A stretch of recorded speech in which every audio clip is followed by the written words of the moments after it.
ഈ ചേച്ചിയുടെ മകളുണ്ട്. ഇപ്പം നേഴ്സിംഗ് പഠിക്കാൻ പോയിക്കുക. ഇവരെ രണ്ടുപേരെയും കൊണ്ട് നമ്മൾ ക്ലാസ് എടുക്കാൻ പോയാൽ സമയത്ത് ക്ലാസ്സിൽ ചെല്ലില്ല. നമ്മൾ വണ്ടി ഓടിച്ച് പോകുന്നതിനിടയ്ക്ക് വഴിയിൽ എവിടെയെങ്കിലും ഒരു പട്ടിക്കുട്ടി കാലൊടിഞ്ഞോ ദാഹിച്ചോ നിൽക്കുവാണെങ്കിൽ അനീഷ വണ്ടി എടുത്തു ഒരു പാവം പട്ടിക്കുട്ടി അതോട് നിൽക്കുന്ന കണ്ടില്ലേ എന്ന് പറഞ്ഞുകൊണ്ട് എൻ്റെ വാട്ടർ ബോട്ടിൽ എടുത്തുകൊണ്ട് പോയിട്ട് അവിടുന്ന് ഒരു ചിരട്ട എടുത്തിട്ട് ആ പട്ടിക്കുട്ടിക്ക് വെള്ളം മേടിച്ചു കൊടുത്ത് പറ്റുമെങ്കിൽ 2 പാക്കറ്റ് ബിസ്ക്കറ്റ് മേടിച്ചു കൊടുത്തേ കയറത്തുള്ളൂ. അതുങ്ങളോട് അത്രയ്ക്കും സ്നേഹമാണ്. ആ മൃഗങ്ങളെ അങ്ങനെ സ്നേഹിക്കാൻ കഴിവുള്ളതാണ്. ശരിക്കും അങ്ങനെയുള്ളവരല്ലേ വെറ്റിനറി ഡോക്ടർ ആവേണ്ടത് അല്ലേ? ഒരു തെളിവ് കൂടെ തരാം. ഞങ്ങൾ ഇവരുമായിട്ട് ഈ ആങ്ങാമൊഴി എന്ന് വെച്ചാൽ ഗവി അറിയാമോ? ഗവി ആങ്ങാമൊഴി. അവിടെ ഞങ്ങൾ ഫാമിലി ട്രിപ്പ് പോയി. ഞങ്ങളുടെ ഫാമിലി അവരുടെ ഫാമിലിയും കൂടെ 2 ജീപ്പയിലായിട്ട് പോകുക. രാത്രിയില്ല, ഞങ്ങളെ കാട്ടാനെ കാണിക്കാന്നൊക്കെ പറഞ്ഞ് കൊണ്ടുപോകും അവിടുത്തെ ആൾക്കാർ. ഞങ്ങളങ്ങനെ പോയി കുറേ കഴിഞ്ഞപ്പോൾ ഒരു കാട്ടുപോത്ത്, വലിയൊരു കാട്ടുപോത്ത്.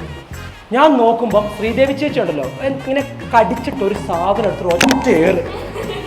അപ്പം ഞാൻ ഒരിക്കലും ഇത് പ്രതീക്ഷിക്കുന്നില്ല. കാരണം ശ്രീദേവി ചേച്ചി ഒരിക്കലും മൃഗങ്ങളെ ഉപദ്രവിക്കത്തില്ല, നാച്ചുറലിസ്റ്റ് ആണല്ലോ. പക്ഷേ എന്തിനാ ചേച്ചി കാട്ടുപോത്തിട്ട് എറിഞ്ഞ്, എന്ത് വെച്ചെറിഞ്ഞ്? ഞാൻ ചോദിച്ചു, ചേച്ചി എന്ത് വെച്ചെറിഞ്ഞെന്ന് ചോദിച്ചു.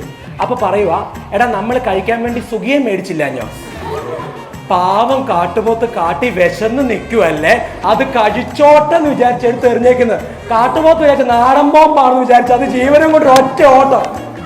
ഓർത്തേക്ക് ആ പുല്ലിൻ്റെ അകത്ത് നിൽക്കുന്ന കാട്ടുപോത്തിന് തീറ്റ കൊടുക്കാൻ പോയിരുന്നു, അത് സുഖിയൻ. ഞാനിങ്ങനെ നമ്മൾ ചിരിക്കണോ കരയണോ? അങ്ങനെയാണ് നാച്ചുറലിസ്റ്റ്. അവർക്ക് നിങ്ങൾ ഈ 2.0 എന്നുള്ള സിനിമ കണ്ടുണ്ടോ? 2.0 ശങ്കറിൻ്റെ എന്തിരൻ്റെ സെക്കൻഡ് പാർട്ട്. അതിനകത്തെ രാക്ഷസ് പേന പക്ഷിരാജ. അങ്ങനെയുള്ളവരുണ്ട്. മൃഗങ്ങളെ അത്രമാത്രം സ്നേഹിക്കുന്ന ചേർത്ത് പിടിക്കുന്ന പിള്ളേരുണ്ട്. അവരെ വേണം വെറ്റിനറി ഡോക്ടറാക്കാൻ. നിങ്ങൾക്കുള്ളിൽ ഒരു നാച്ചുറലിസ്റ്റ് ഉണ്ടെങ്കിൽ നിങ്ങൾ സുവോളജിയും ബോട്ടണിയൊക്കെ പഠിക്കുക, പ്രകൃതിയെ സ്നേഹിക്കുക, വെറ്റിനറി ഡോക്ടർ ആകുക. അല്ലാതെ ദയവ് ചെയ്ത് വെറ്റിനറി ഡോക്ടർ ആവരുത്. എന്തിനാ നമ്മുടെ വെറ്റിനറി ഡോക്ടർ? പറയൂ, ഔട്ട് ഓഫ് 100 എത്രയുണ്ട്? പറ.